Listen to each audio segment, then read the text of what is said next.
The sky above the Bay of Naples is a flawless, deep Roman blue. Market vendors in the forum are arranging their pomegranates and figs in the golden morning light. You can't catch me! Yes, I can. Wait up. Children are chasing each other across sun-warmed cobblestones. The smell of fresh baked bread is drifting out from bakery windows.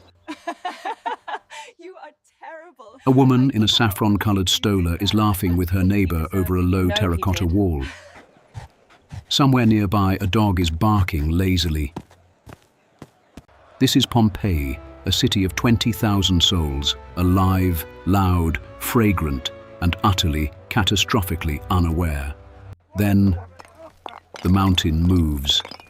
Run for your lives! A sound like the world cracking in half tears across the Campanian plain. To the mountain. What is that smoke? Every head turns north. We must flee! Run, everyone, run! And there, above the peak of Vesuvius, a column of ash and superheated gas is punching through the atmosphere with the force of 100,000 atomic bombs, rising 9 miles into the sky in the shape of a monstrous umbrella pine. Darkness is rolling toward the city like a wall. The pomegranates are still sitting in their baskets. The bread is still warm, and the people of Pompeii have, at most, 18 hours left. Welcome to Mystique History. Have you ever wondered what it actually felt like to live inside one of history's most famous disasters, hour by hour, minute by minute, from the first rumble to the final silence? Let me explain. To understand what happened to Pompeii, you first have to understand what Pompeii was. And the answer is, it was extraordinary. It is the finest wool in Pompeii. Not because it was unusual for Rome, but precisely because it was so completely, wonderfully ordinary. Pompeii, nestled at the southwestern foot of Mount Vesuvius on the Bay of Naples, was a mid-sized Roman city doing what Roman cities did best. It traded, it gossiped, it ate, it argued, and it enjoyed itself without apology. Did you see the look on his face when she mentioned the debt? The year is 79 AD. The Emperor Titus has been on the throne for barely 2 months, having just succeeded his father Vespasian. Titus Caesar Vespanus Augustus. Rome is entering one of its more stable periods. And Pompeii, with its 20,000 citizens, merchants, farmers, bakers, gladiators, priests, noblewomen and slaves, is thriving. The region's volcanic soil is extraordinarily fertile. The vineyards of the Campania produce some of the finest wine in the empire. The port is busy. The forum hums with commerce every single morning. Here's something most people don't realize. The wealthy residents of Pompeii didn't just live there, they chose to live there. This was coastal Roman luxury living. Senators and successful merchants built lavish villas with frescoed walls, internal gardens called peristyles, and elaborate mosaic floors depicting scenes from mythology. The city had a functioning aqueduct. It had 2 theatres. It had a large amphitheater, one of the oldest surviving stone amphitheaters in the Roman world. Built around 70 BC, that could seat 20,000 people. For games, for spectacle, for life. And that mountain on the horizon, Vesuvius. The Romans knew it was a volcano in the way that people sometimes know things without truly believing them. The philosopher Strabo had written about it. There were geological clues everywhere, the sulphurous springs, the black soil. But Vesuvius had not erupted in recorded Roman memory. Peaceful and generous. It was green. It was lush.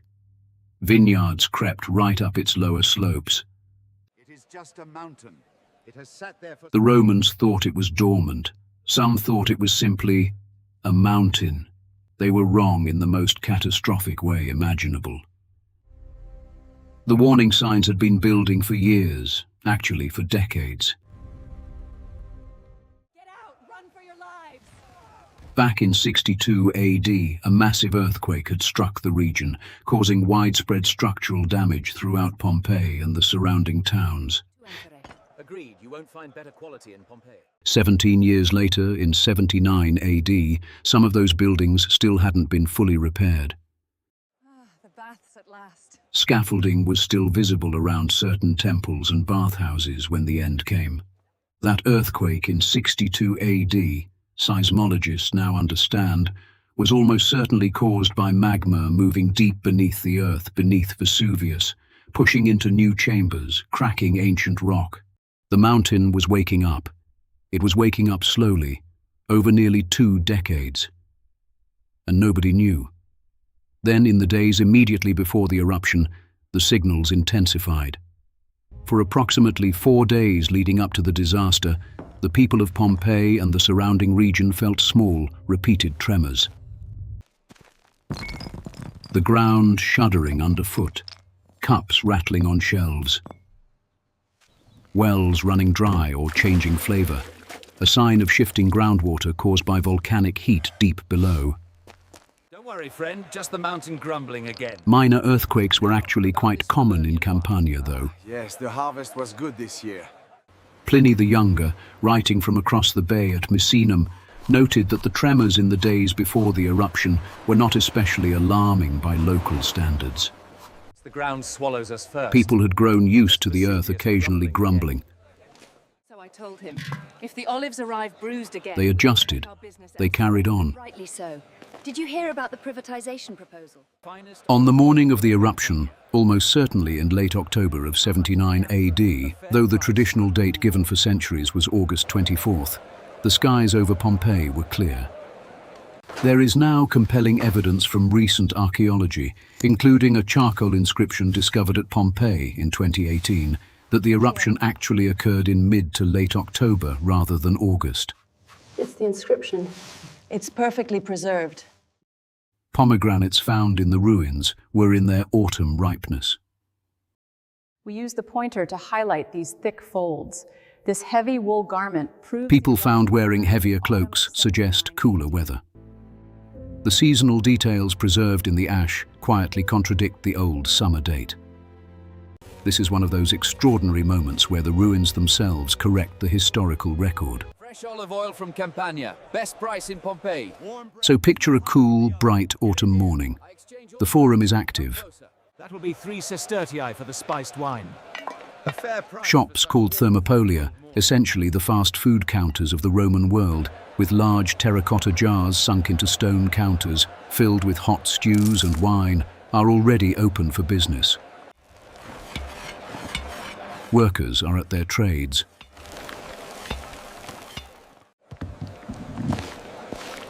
The smell of garum, the pungent fermented fish sauce that Romans put on absolutely everything, hangs over certain streets in that particular way it always did.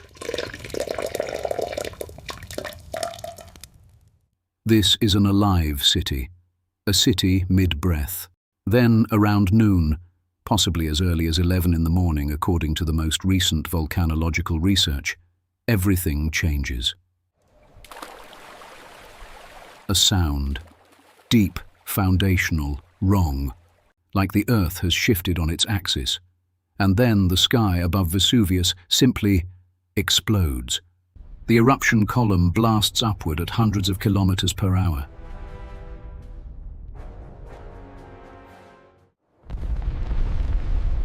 Within minutes, it reaches 9 miles, nearly 15 kilometers, into the atmosphere. This is what volcanologists today call a Plinian eruption, named in fact after Pliny the Younger himself, because his description of this exact event became the reference point for this entire category of volcanic behavior. Column, capable of significant pumice fall. There's something quietly beautiful about that. A 17-year-old boy watching his uncle sail toward catastrophe, writing letters about what he saw, and 2,000 years later, giving his name to a scientific classification used by geologists worldwide. Pliny the Younger was stationed with his uncle Pliny the Elder at Misenum, a Roman naval base across the Bay of Naples, roughly 29 kilometers from Vesuvius. Like a great pine. We must document everything. Yes, Uncle. The tremors are increasing. He described looking up and seeing a cloud rising above the mountain in the shape of an umbrella pine.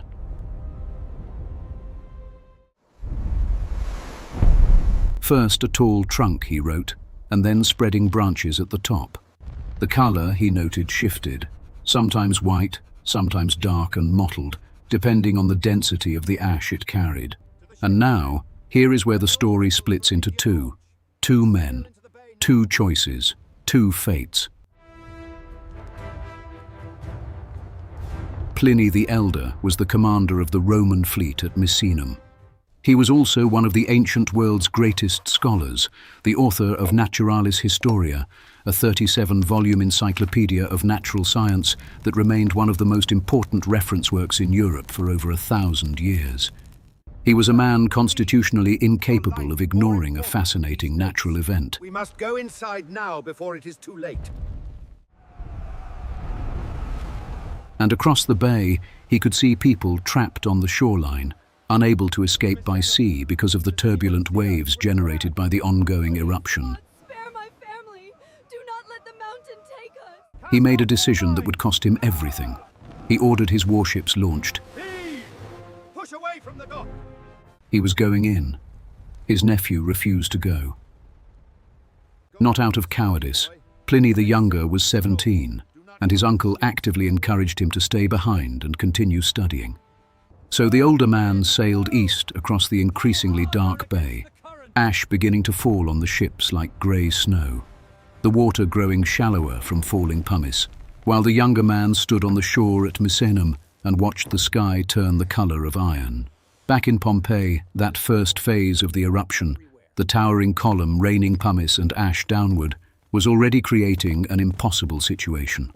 Pumice stones, some as large as a fist, were falling from the sky at the speed and force of hurled rocks.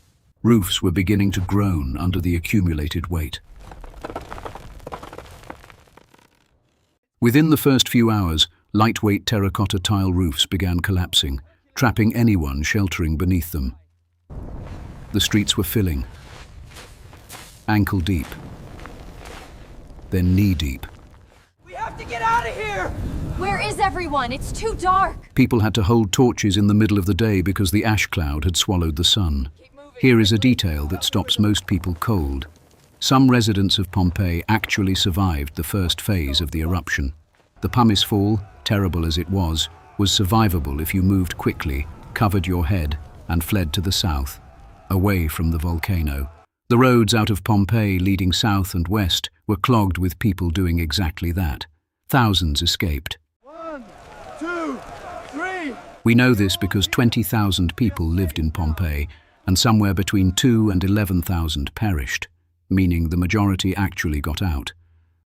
Those who fled during those first chaotic hours after midday, navigating streets littered with fallen roof tiles and pumice, squinting through ash-filled air, choking on sulphurous fumes, they lived. The ones who stayed did not. Why did people stay? The same reasons humans always stay when they should leave. Some were waiting for family members who hadn't returned home yet. Some were protecting property, their shops, their stored goods, their savings. Some genuinely believed that sheltering inside was safer than braving the chaos outside. Some were physically unable to move quickly, the elderly, the very young, the ill. And some, archaeologists now believe, simply misjudged how much time they had. Through the afternoon and into the evening, the pumice fall continued. 2.8 meters of volcanic material accumulating on Pompeii's streets and rooftops. Then, around 7 in the evening, something changed underground. The composition of the magma shifted, the eruption column destabilized, and the first pyroclastic density current, a superheated avalanche of gas, ash and rock fragments, traveling at speeds that can exceed 200 kilometers per hour and carrying temperatures between 200 and 700 degrees Celsius. Crashed down the northwest slope of Vesuvius and obliterated the coastal town of Herculaneum. Herculaneum, a smaller city of about 5,000 people, wealthier on average than Pompeii, a favorite summer resort for Rome's elite. It sat at the very foot of Vesuvius, barely 5 kilometers from the crater. When the first pyroclastic surge struck, Herculaneum essentially ceased to exist in a matter of minutes. It was buried under more than 20 meters of volcanic material, so deep that it was not fully excavated until the 20th century. And even today, much of ancient Herculaneum lies beneath the modern Italian town of Ercolano. Pompeii, 5 kilometers further from the volcano than Herculaneum, had a few more hours. Through the night, pyroclastic surges continued. New research published in the Journal of the Geological Society has now identified 17 distinct pyroclastic currents over the course of the entire eruption, which lasted approximately 32 hours in total. Through the darkness, those remaining in Pompeii could see the mountain. Pliny the Younger, watching from across the bay, wrote of broad flames shining out from Vesuvius, more vivid because of the surrounding darkness. The night sky over the Bay of Naples was strobing with volcanic lightning, a real phenomenon caused by charged ash particles colliding in the eruption column. Silent flashes of white light illuminating a landscape that was no longer recognizable. Pliny the Elder, meanwhile, had reached Stabiae, a small resort town south of Pompeii. It is merely a passing shower. He had found his friend Pomponianus there, had tried to calm the man's fears, had reportedly gone to sleep so calmly amid the chaos that those around him could hear him snoring.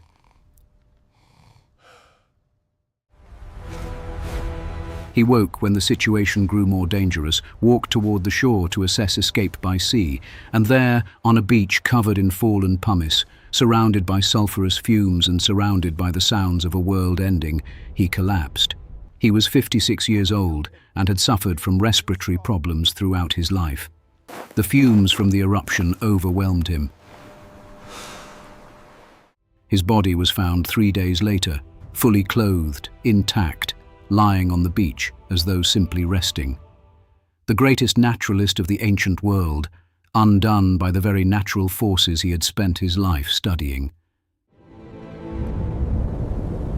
There is something heartbreakingly poetic about that. Then came the dawn of the second day, and with it, briefly, something almost cruel. A lull. The eruption column partially subsided. A thin grey light crept across the ash-covered ruins of Pompeii. Those still alive, huddled in houses, in cellars, in the arches under the city's amphitheater, may have felt in that dim and terrible morning quiet that the worst had passed. That maybe, just maybe, it was over. It was not over. Not. At approximately 7 in the morning, the eruptive column catastrophically collapsed. All of that material it had been holding aloft, all of that superheated gas and pulverized rock came crashing back down the slopes of Vesuvius in the most powerful pyroclastic surge of the entire eruption. This final current, according to the new detailed volcanological study, roared outward for 9 continuous hours, spreading scalding debris 25 kilometers across the plain, slamming into the Latari Mountains to the south. It moved faster than anything in Pompeii's world could outrun, faster than horses, faster than terror. Approximately half of all the people found entombed in Pompeii perished in this single surge. And here is where the story of Pompeii takes one of its most haunting turns, into the story of its rediscovery. The city was buried. The survivors who had escaped never rebuilt it. Over the following centuries, it was gradually buried deeper, forgotten, its name fading from maps. Vineyards and farms grew over the ruins. The mountain's volcanic soil, so tragically fertile, nourished new life above the preserved city below. Then, in 1748, more than 1600 years later, A farmer digging beneath his vineyard near Naples struck ancient stone. Excavations began, and what emerged from the ash over the following decades was unlike anything archaeology had ever encountered. A Roman city frozen mid-moment. Not ruins in the conventional sense, not a fallen city of crumbled walls and scattered stones, but an entire civilization captured at a specific second in time. Bread still in the ovens, food still on the tables, graffiti still fresh on the walls, actual ancient Roman graffiti, some of it extraordinarily funny, some of it surprisingly poetic, all of it achingly human. And then came the casts. When archaeologist Giuseppe Fiorelli developed a technique in the 1860s of pouring liquid plaster into the hollow voids left in the volcanic ash, where organic matter had once been, the results were extraordinary. The ash had hardened around the city's residents in the final moments, preserving the exact outlines of their bodies, their clothing folds, their facial expressions. Filling those voids with plaster revealed figures frozen in their last postures. A man covering his face, a woman curled protectively around a child, a dog still chained to its post. These are not statues. They are shadows. They are the literal shapes of real people, pressed into the earth nearly 2,000 years ago. Today, Pompeii receives approximately 3.5 million visitors every year. It is one of the most visited archaeological sites on Earth. And Mount Vesuvius, which volcanologists consider one of the most dangerous active volcanoes in the world, still looms over a modern metropolitan area of approximately 3 million people. The last eruption was in 1944. Scientists monitor it continuously. Evacuation plans exist, and the deep, dark, extraordinarily fertile soil of the Campania region still produces some of the finest wine and produce in Italy, grown, as it always has been, in the shadow of the mountain. The ancient Romans called that wine Vesuvinum, wine of Vesuvius, and people still drink it today. There is something about Pompeii that refuses to let go of the human imagination, and I think I know what it is. It isn't just the scale of the disaster. It isn't just the preservation. It's the ordinariness of the moment it captured. I told you 3 times to fetch the oil. Not a great battle, not a coronation, not the fall of an empire. Just a Tuesday. A morning when people woke up, bought fruit in the market, argued with their neighbors, fed their dogs, and had absolutely no idea that by the following dawn, everything they had ever known would be pressed into silence beneath 9 feet of volcanic ash, and preserved there, perfect and heartbreaking, for the rest of human history. If Pompeii teaches us anything, it's that civilization is not a permanent condition. It's a conversation we have with time, and time does not always wait for us to finish our sentences. If this story moved something in you, if you felt that cold, cinematic weight of history, then consider becoming part of our community here at Mystique History. Hit that subscribe button and ring the bell, because every week we step inside the moments that the world almost forgot, and we make sure they are never forgotten again. The past deserves better than silence, and so do you.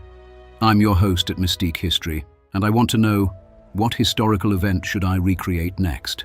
Let me know in the comments.